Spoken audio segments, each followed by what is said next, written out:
अयोध्येतील श्री राम मंदिरावर आज दिमाखात फडकणार भगवा ध्वज। पंतप्रधान मोदींच्या हस्ते होणार ध्वजारोहण।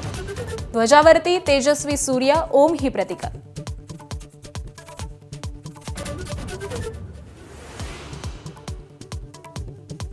ऐतिहासिक क्षणाचे साक्षीदार होण्यासाठी अयोध्या नगरी पुन्हा सज्ज। संपूर्ण मंदिर विविध रंगांनी न्हाऊन निघालं। मंदिराला आकर्षक रोषणाई। अयोध्येतील प्रत्येक घडामोड एबीपी माझावर।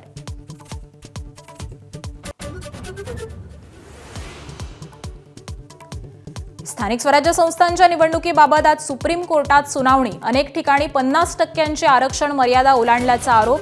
आजच्या सुनावणीवर निवडणुकांचं भवितव्य।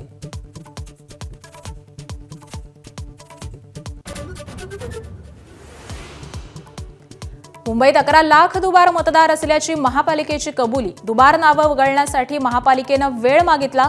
राज्य निवडणूक आयुक्तांची माहिती।